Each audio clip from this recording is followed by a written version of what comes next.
Hello everyone, welcome to Gizmochina. I'm Kieran. Today we are going to talk about another hot product that was released at the recent Redmi event, the Redmibook Pro laptop.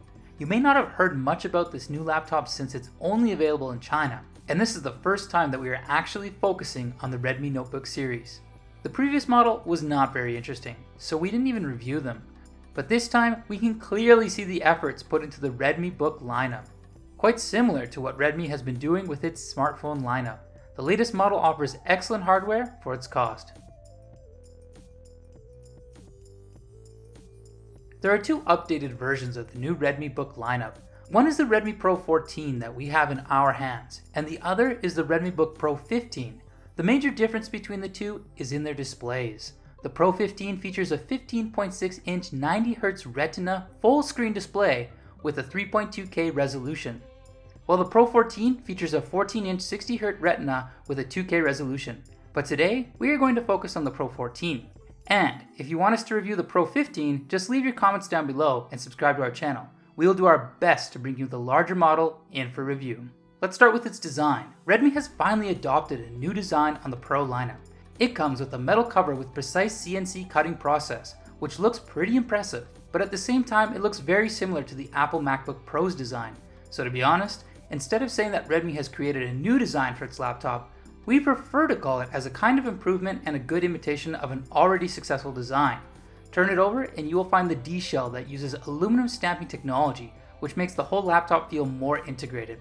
A simplistic A side still uses the low profile design with the small Redmi logo, but replaces the phrase designed by Xiaomi with a new one, power your creativity, which clearly shows the brand's confidence and desire to build the Pro with excellent productivity. The precisely processed metal design allows its interior to be further optimized, which plays a vital role in heat dissipation and better spatial arrangement. Besides, the metal frame is also more stable and protective for the internal hardware. As for portability, the Pro 14 has a compact body size. The thinnest part of the body is 16.9mm, and the MX450 graphics card version weighs only 1.46 kilograms. When you include the excellent compact power adapter, this laptop is still portable and won't cause much trouble in your travels. Besides, the great build quality can also be found in its precise opening mechanism, which is designed with an integrated spindle. The gap between the two panels is amazingly small, and we can open the lips of the laptop with just one finger.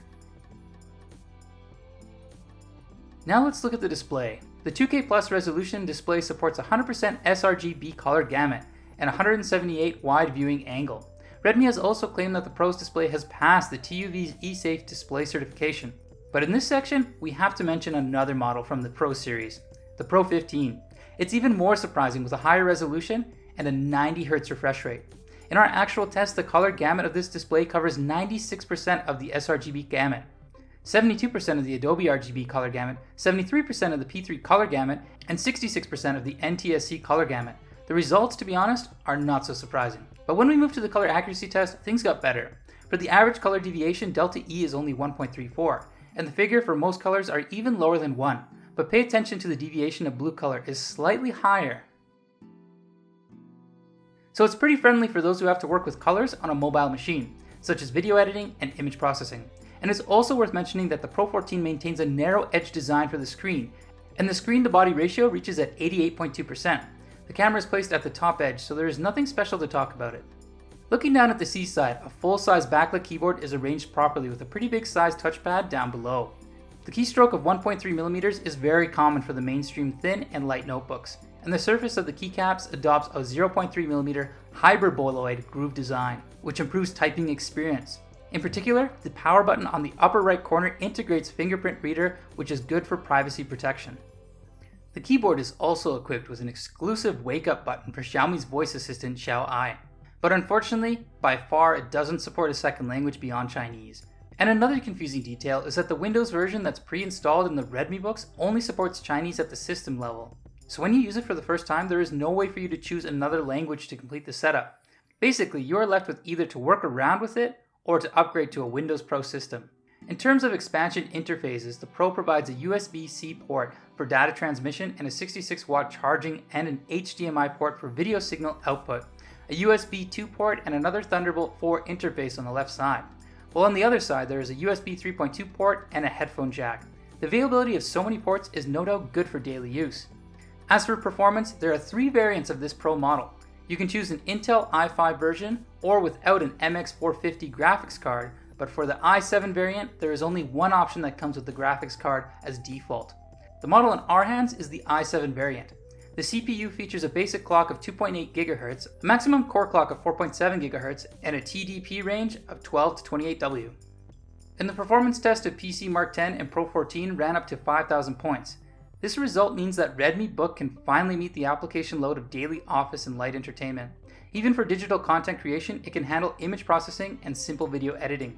As for its memory and storage performance, the Pro 14 uses a combination of 16GB memory and 512GB SSD storage. The dual-channel DDR4 3200 MHz 16GB memory is one of the best options that you can have in this price range.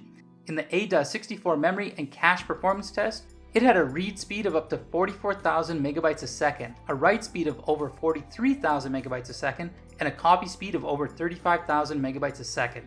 The overall latency of 79.3 ns is also not bad for such a mobile laptop, and the sequential read and write speed basically reaches at the mainstream level of the latest NVMe SSD storage, which is also very good for daily use.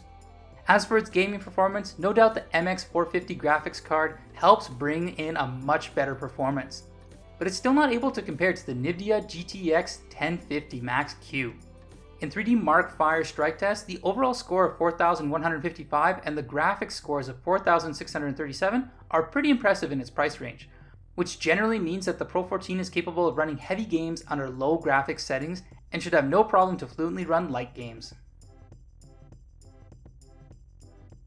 Another important feature for a notebook is its battery performance. To see how the Pro 14 could last in different use case scenarios, we did run-out tests over daily work in gaming scenarios. To check its battery life for daily work, we ran the Modern Office Battery Life Test on PC Mark X under 60% brightness and a balanced performance mode.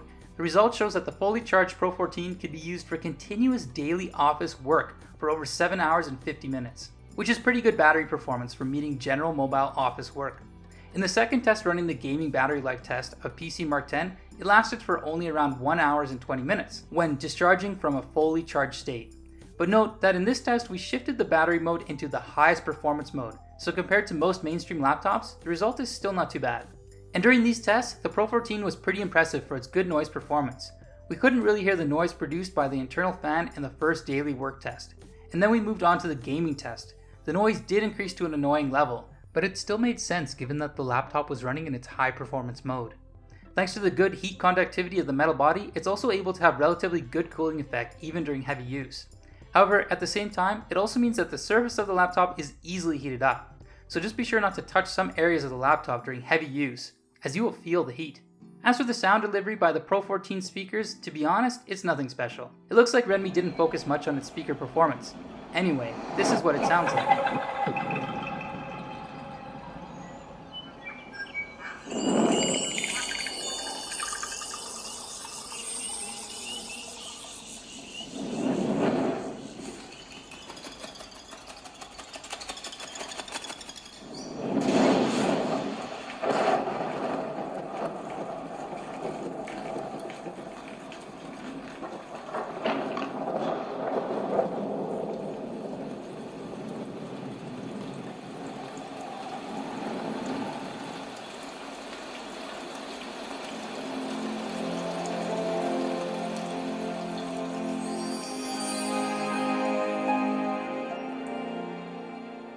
Finally, for software, besides the Chinese voice assistant of Xiaomi, Redmi supports the brand new MIUI Plus, which helps users to have a seamless connection between Xiaomi phones and laptops. It's quite efficient for things like transferring files, text, image between the laptop and the phone, which can be performed with simple dragging operations. The phone's content can be quickly displayed on the PC, and users can control the phone through PC's keyboard and mouse.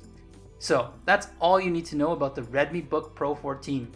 Redmi has once again maintained a good reputation of bringing excellent cost-performance products with the new Redmibook Pro. But this time, in addition to hardware, you have another reason to get the new Redmibook. It features a brand new design, much like the Redmi K40 series this year. So how do you like this new Redmibook? Is it on your wish list? Please leave your comments down below to let us know what we can review for you. And if you like this video, please click the thumbs up and subscribe buttons to stay updated with us. Thanks for watching. This is Kieran from Gizmochina. We'll see you soon.